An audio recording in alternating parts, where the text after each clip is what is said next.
안녕하세요. 풀릴 듯 말 듯 정말 어려운 문제에 부딪혔을 때요. 왜 어떤 딱 특정 지점을 넘어서면 갑자기 이건 도저히 못 풀겠다 하는 그런 벽을 느끼게 될까요? 네, 그런 경험들 다들 있으시죠? 오늘 바로 이 현상, 이 벽 뒤에 숨겨진 어떤 패턴을 탐구한 아주 흥미로운 연구를 함께 살펴보려고 합니다. 윤근수 연구원님의 NP 문제의 임계구조 영역 전이라는 논문인데요. 네, 상당히 흥미로운 주제를 다루고 있습니다. 문제 자체의 구조가 그 문제 해결 가능성을 어떻게 결정짓는지 그 비밀을 좀 파헤쳐보는 그런 시간이 될 것 같아요. 맞습니다. 구조와 해결 가능성 사이의 관계, 이게 핵심이죠. 그래서 저희의 목표는 이 연구의 핵심 원리를 일단 이해하고 더 나아가서 이게 당신의 관점에서 우리 삶에서 어떤 의미를 가질 수 있을지 함께 탐구해보는 겁니다. 바로 시작해볼까요? 좋습니다. 우선 이 연구의 핵심 키워드인 NP 문제라는 개념부터 가볍게 짚고 넘어가야 할 것 같아요. 이게 뭘까요? 네, NP 문제, 이게 좀 어렵게 들릴 수 있는데 쉽게 말하면 이런 거예요. 어떤 문제의 답이 딱 주어졌을 때, 아, 이게 진짜 정답이 맞네 하고 확인하는 건 비교적 빨리 할 수 있어요. 컴퓨터 과학 용어로는 이걸 다항 시간 안에 확인 가능하다 이렇게 말하는데요. 확인은 쉽다. 그렇죠. 근데 정답 자체를 처음부터 맨 땅에서 찾아내는 데는 어마어마하게 오래 걸릴 수 있는 문제들, 어쩌면 우주가 끝날 때까지 계산해도 답이 안 나올 수도 있는 그런 문제들을 우리가 통틀어서 NP 문제라고 부릅니다. 지수적인 시간이 걸릴 수 있다고 표현하죠. 아, 그러니까 답을 보면 이게 답이구나 알긴 아는데 그 답을 찾는 과정 자체가 너무너무너무 오래 걸릴 수 있다. 정확합니다. 예를 들어 아주 유명한 외판원 문제가 있어요. 여러 도시가 있는데 모든 도시를 딱 한 번씩만 방문하고 처음 출발했던 도시로 돌아오는 가장 짧은 경로를 찾아라. 이런 문제거든요. 네, 들어본 것 같아요. 어떤 경로 하나를 딱 주면 그 경로의 총 길이가 얼마인지 계산하는 건 금방 하죠. 그냥 거리들 다 더하면 되니까요.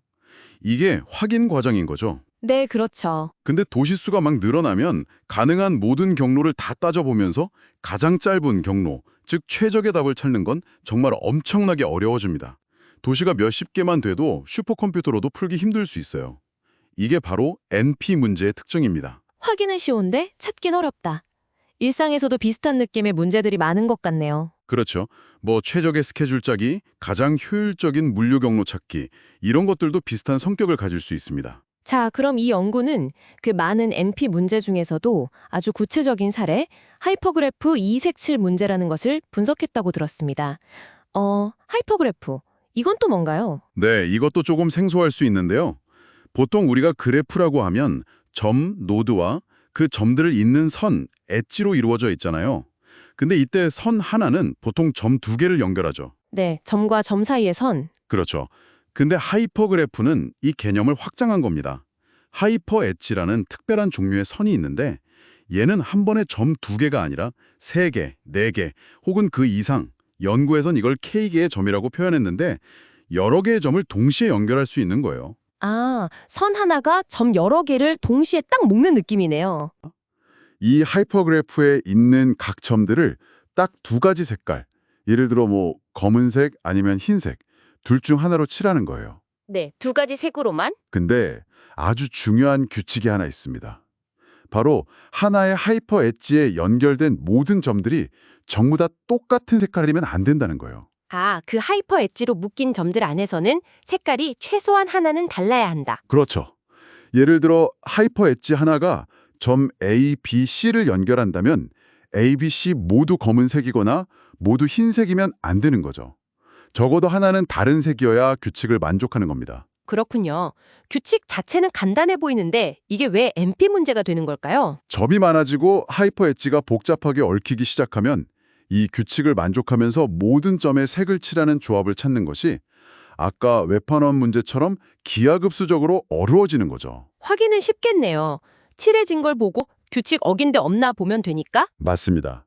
하지만 조건을 만족하는 해답 자체를 찾는 것은 매우 어려울 수 있습니다. 자, 그럼 연구진은 이 하이퍼그래프 이색칠 문제를 가지고 뭘 실험한 건가요? 여기서 이제 제약 밀도, constraint density라는 개념이 중요해집니다. 이걸 조절하면서 본 건데요. 제약 밀도라는 건 전체 점의 개수, 보통 n으로 표시해요. 대비 하이퍼 엣지의 개수, m으로 표시, 의 비율, 그러니까 m분의 n 값을 말합니다. 하이퍼 엣지가 많을수록 점들을 제약하는 조건이 많아지는 거니까 제약 밀도라고 부르는 거죠. 아, 점 하나당 걸려있는 제약 조건의 평균 개수 같은 느낌이군요. 네, 비슷합니다. 연구진은 이 제약 밀도, 즉 mn 비율을 아주 조금씩 점진적으로 늘려가면서 과연 이 색칠 문제를 성공적으로, 그러니까 규칙을 위반하지 않고 모든 점을 다 칠할 확률이 어떻게 변화하는지를 관찰한 겁니다. 제약 조건을 점점 빡빡하게 만들어가면서 문제가 풀리는지 안 풀리는지를 계속 본 거군요. 네, 그렇죠. 그리고 바로 여기서 정말 놀랍고 흥미로운 현상이 발견된 겁니다. 어떤 현상이었죠? 특히 하이퍼 엣지 하나가 점 3개, K가 3인 경우죠,를 연결하는 경우에 아주 급적인 변화가 나타났어요. 이 제약 밀도, mn 값이 약 2.5라는 특정값 근처에 딱 도달하니까요. 그때까지 거의 100% 성공적으로 색칠할 수 있었던 문제가 갑자기, 정말 갑자기 성공률이 0%로 뚝 떨어져 버리는 거예요. 100에서 0으로요? 서서히 떨어지는 게 아니라? 네, 거의 수직으로 떨어지는 것처럼 보였습니다. 마치 절벽처럼요. 그래서 연구진은 이 급격한 변화가 일어나는 아주 좁은 제약 밀도 구간을 특별히 창발 영역, Emergent Region이라고 이름 붙였습니다. 와, 창발 영역. 뭔가 갑자기 새로운 상태가 나타나는 듯한 느낌이네요. 네, 그야말로 해결 가능성이라는 성질이 갑자기 사라져버리는 그런 영역인 거죠. 더 흥미로운 점은요, 똑같은 실험을 하는데 이번에는 하이퍼 엣지가 점 4개, K가 4나 점 5개, K가 5를 연결하는 경우로 바꿔서 해봤어요. 네? 근데 이 경우에는 실험했던 제약 밀도 범위 안에서는 성공률이 급격하게 떨어지는 현상이 거의 나타나지 않고 계속 100%에 가깝게 유지가 되었다는 겁니다. 정말요? K가 3일 때는 그렇게 날카로운 절벽이 생겼는데 K가 4나 K가 5일 때는 안 그랬다고요? 네, 실험 범위 내에서는 그랬습니다. 물론 이론적으로는 K-4나 5의 경우에도 언젠가는 절벽이 나타날 수 있겠지만 적어도 K-3에서 보였던 것만큼 낮은 밀도에서 그렇게 극적인 형태로 나타나지는 않았다는 거죠. 그 차이 자체가 너무 신기한데요. 왜 K-3에서만 유독 그런 급격한 변화가 나타났을까요? 그 메커니즘을 정확히 밝히는 것은 여전히 연구 중인 부분이지만 이 연구는 일단 이 현상, 이 절벽을 수학적으로 포착하고 설명하려는 시도를 했습니다. 어떻게 설명했죠? 그 급격한 변화를요? 바로 그 지점에서 창발 함수, 이머전트 펑션이라는 수학적 모델이 제안됩니다. 연구진은 이 성공률이 급격하게 변하는 패턴을 설명하기 위해서 S자 형태의 곡선 모양을 가진 함수, 이걸 보통 시그모이드 함수라고 부르는데요. 이 함수를 사용했습니다. S자 곡선이요? 네, 가로축을 제약 밀도로 놓고 세로축을 문제 해결 성공 확률로 놨을 때 이 함수는 제약 밀도가 낮을 때는 확률이 1, 즉 100%에 가깝게 쭉 유지되다가 어떤 특정 임계 밀도 지점, 이걸 연구에서는 BK라고 표현했어요.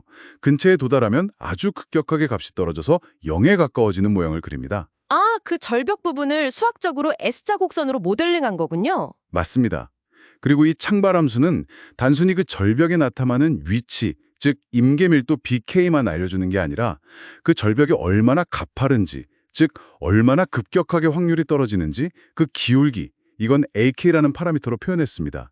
까지도 수학적으로 나타낼 수 있어요. 그렇군요. 그럼 이 창발함수는 구조적인 특징, 예를 들어 하이퍼 엣지가 몇 개의 점을 연결하는지, 즉 K 값에 따라서 어려움의 절벽이 어디쯤 BK에서 나타나고 또 얼마나 가파르게 AK 나타나는지를 보여주는 일종의 지도 같은 역할을 하겠네요. 네, 아주 정확한 비유입니다. 문제 구조마다 그 어려움의 지도가 다르게 그려질 수 있다는 거죠. 그런데 아까 실험 결과를 보면 K=4나 K=5일 때는 K=3만큼 급격한 변화가 없었다고 했잖아요. 이 창발 함수 모델랑 연결하면 어떻게 되나요? 네, 그게 또 중요한 포인트인데요.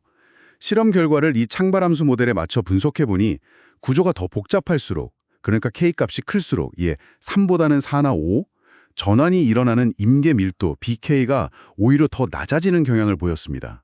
그리고 전환 자체는 더 가파르게 AK 값이 더 크게 일어날 수 있다는 가능성을 시사했죠. 잠깐만요. K 값이 클수록, 즉 구조가 복잡할수록 더 낮은 제약 밀도에서 어려움의 절벽이 나타난다고요? 이건 좀 직관이랑 반대 같은데요? 구조가 복잡하면 제약을 더 많이 걸어야 어려워질 것 같은데. 네, 그렇죠. 그게 정말 흥미로운 부분입니다. 처음 들으면 약간 의아할 수 있어요. 왜 그런 경향이 나타나는 걸까요? 이걸 이렇게 한번 해석해 볼 수 있을 것 같아요. 시스템의 구조 자체가 이미 매우 복잡하고 얽혀 있다면, K값이 크다면 그 시스템은 이미 잠재적으로 좀 불안정한 상태에 가깝다고 볼 수 있는 거죠. 아주 작은 변화에도 민감하게 반응할 수 있는 상태랄까요?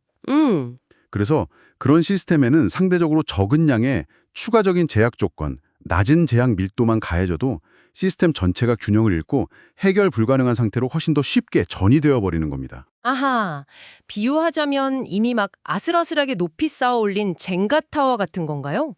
처음부터 구조가 복잡하고 위태로우니까 아주 살짝만 건드려도 적은 제약만 추가돼도 와르르 무너져 버리는 거죠. 네, 그거 아주 좋은 비유입니다. 딱 그런 느낌이에요. 이미 내부적으로 복잡하지 얽혀 있기 때문에 외부의 작은 스트레스에도 취약해지는 거죠. 와, 그럼 K값이 클수록 더 단단할 줄 알았는데 오히려 더 쉽게 무너질 수 있다니 생각의 전환이네요. 그렇죠. 복잡성이 항상 강건함으로 이어지는 건 아니라는 걸 보여주는 사례일 수 있습니다. 정말 흥미롭습니다. 그런데 이 창발함수랑 임계 현상이 단순히 이 하이퍼그래프 2- 색칠 문제라는 특정 문제에만 나타나는 걸까요? 아니면 혹시 다른 종류의 문제에서도 비슷한 패턴을 찾을 수 있을까요? 바로 그 점이 이 연구가 던지는 더 큰 질문이자 가능성입니다. 연구진도 이 창발함수가 특정 문제를 넘어서 다른 종류의 NP 문제들에서도 유사한 패턴, 즉 이런 해결 가능성 절벽 현상을 설명할 수 있는 어떤 보편적인 원리가 아닐까 하고 조심스럽게 제안하고 있습니다. 보편적인 원리요? 네, 실제로 이 연구 이전에도 다른 유명한 NP 문제인 SAT 문제라는 것에서도 비슷한 현상이 관찰된 적이 있어요. SAT 문제는 여러 개의 논리 변수들이 있을 때 주어진 여러 논리 제약 조건들을 동시에 만족시키는 변수값 할당이 존재하는지를 묻는 문제거든요. 이것도 대표적인 NP 문제입니다. 네, 들어본 것 같아요. 논리회로나 인공지능 같은 데서 중요하게 쓰인다고. 근데 이 SAT 문제에서도 전체 변수의 개수 대비 논리 제약 조건의 비율이 어떤 특정 임계값을 넘어서면 그 논리식을 만족시킬 가능성이 거의 100%에서 갑자기 0%로 뚝 떨어지는 현상이 발견됐었어요. 하이퍼그래프 색칠 문제에서 본 것과 아주 유사한 패턴이죠. 오. 그럼 이 하이퍼그래프 연구에서 제안된 창발함수 모델이 어쩌면 그 SAT 문제의 현상도 설명할 수 있겠네요. 그럴 가능성이 충분히 있다는 겁니다. 만약 그렇다면 이 창발함수는 문제의 구체적인 내용, 색칠 문제냐, 논리 문제냐와는 크게 상관없이 그 문제의 구조적인 복잡성, 점 대비 제약 조건의 비율 같은 과 해결 가능성 사이에 어떤 근본적이고 보편적인 관계를 드러내는 도구가 될 수 있다는 거죠. 와, 이건 정말 대단한 발견일 수 있겠는데요. 문제의 겉모습이 아니라 그 속의 구조만 보고도 이 문제가 언제쯤 극도로 어려워질지 그 티핑 포인트를 예측할 수 있는 실마리를 얻게 되는 거잖아요. 네, 바로 그 점이 이 연구의 가장 중요한 시사점 중 하나라고 생각합니다. 복잡하고 예측 불가능해 보이던 현상 속에서 어떤 결정론적인 패턴, 질서를 발견했다는 의미가 있는 거죠. 구조가 행동을 결정한다는 시스템 과학의 격언과도 일맥상통하는 부분이 있고요. 그렇다면 이게 혹시 좀 더 나아가서 우리가 사는 현실 세계의 복잡한 시스템에도 적용될 수 있는 아이디어일까요? 예를 들면 뭐 사회 연결망이라던가 금융시장 아니면 생태계 같은 것들이요. 이런 것들도 뭔가 임계점을 넘으면 갑자기 확 변하는 경우가 있잖아요. 충분히 가능성이 있다고 봅니다. 사실 아까 말씀드린 하이퍼그래프라는 구조 자체가 현실 세계의 복잡한 상호작용, 그러니까 여러 요소가 동시에 관계를 맺는 상황들을 모델링하는 데 실제로 사용되기도 하거든요. 예를 들어 여러 연구자가 공동으로 논문을 쓰는 관계라던가 여러 단백질이 상호작용해서 특정 기능을 수행하는 생물학적 네트워크 같은 것들이요. 아, 그런 것들도 하이퍼그래프로 표현할 수 있군요. 네, 그렇다면 이 연구는 그런 실제 시스템들도 내부의 연결 구조나 외부 환경의 제약 조건, 자원 부족, 환경 오염 등 이 어떤 임계점, 즉 티핑 포인트를 넘어서게 되면 시스템 전체의 안정성이나 기능, 예를 들어 정보가 얼마나 효율적으로 전달되는지, 질병이 얼마나 빨리 퍼지는지 등등 이 예측하지 못한 방식으로 갑자기 그리고 급격하게 변할 수 있다는 것을 시사하는 거죠. 소셜미디어에서 어떤 정보가 갑자기 바이럴된다거나 아니면 금융시장이 갑자기 붕괴하는 현상 같은 것들도 어쩌면 이런 구조적 임계점과 관련이 있을 수 있겠네요. 네. 그런 복잡한 사회 현상이나 자연 현상의 이면에 숨어 있는 메커니즘을 이해하는데 이 연구에서 제시된 창발 영역이나 창발 함수 같은 개념이 유용한 분석 도구가 될 수 있을 겁니다. 물론 현실 시스템은 훨씬 더 복잡하고 다양한 요인이 얽혀 있겠지만 이런 구조적인 관점에서 임계 현상을 바라보는 것은 새로운 통찰을 줄 수 있죠. 좋습니다. 그럼 오늘 이야기를 좀 정리해보죠. 윤근수 연구원님의 이 연구는 풀기 어려운 NP 문제들이 모든 경우에 그냥 어려운 게 아니라 특정 구조적인 조건, 특히 제약 밀도라는 값이 어떤 임계점에 도달하면 갑자기 해결 불가능해지는 창발 영역이 존재한다는 것을 실험적으로 발견했고, 네. 특히 K=3 하이퍼그래프 2-색칠 문제에서 뚜렷하게 관찰됐죠. 그리고 이 급격한 변화를 S자 곡선 형태의 창발 함수라는 수학적인 모델을 통해 설명하려고 시도했다는 거군요. 맞습니다.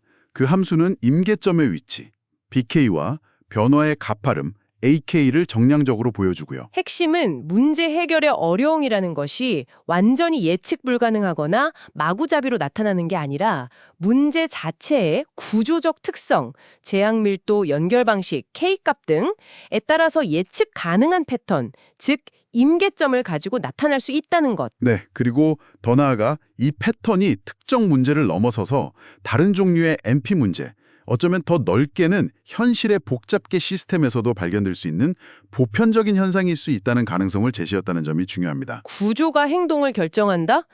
이 말이 계속 맴도네요. 그리고 중요한 점 하나, 이 연구를 진행하신 윤근수 연구원님께서 앞으로 이 연구를 발전시키는 데 있어서 인공지능, AI를 활용할 계획이 있다고 언급하셨다고 들었어요. 네. 저도 그렇게 들었습니다. 이런 복잡한 시스템의 패턴을 탐색하고 모델링하는데 AI, 특히 기계학습 같은 기술이 아주 유용하게 쓰일 수 있거든요. 방대한 시뮬레이션 데이터를 분석해서 임계 현상을 더 정확하게 예측하거나 아직 알려지지 않은 새로운 구조적 패턴을 발견하는데 AI가 큰 역할을 할 수 있을 것으로 기대됩니다. AI를 통해서 이 어려움의 지도를 더 정교하게 그리고 더 많은 종류의 문제에 대한 지도를 만들어낼 수도 있겠네요. 정말 기대되는 부분입니다. 그렇죠. 구조와 임계 현상, 그리고 AI의 만남이 앞으로 어떤 새로운 발견을 가져올지 주목해 볼 만합니다. 좋습니다. 자, 그럼 마지막으로 오늘 이야기를 마무리하면서 당신께 질문 하나를 던져보고 싶습니다. 만약에요, 우리가 푸는 복잡한 문제들의 어려움이라는 것이 이 연구에서 본 것처럼 어떤 구조적인 문턱, 임계점을 넘어서면서 예측 가능하게 나타난다면 우리는 과연 이 지식을 어떻게 활용할 수 있을까요? 흥미로운 질문이네요. 예를 들면 어떤 시스템을 설계할 때 문제가 통제 불가능하게 어려워지는 그 창발 영역을 미리 파악해서 의도적으로 피하도록 만들 수도 있지 않을까요? 아니면 반대로 문제 해결이 가장 효율적으로 이루어지는 최적의 구조적 조건, 그 스윗스팟을 찾아서 시스템을 그 상태로 유지하려고 노력할 수도 있을 거고요. 당신의 생각은 어떠신가요? 이 지식을 어떻게 써먹을 수 있을지 한번 생각해 보시면 좋겠습니다.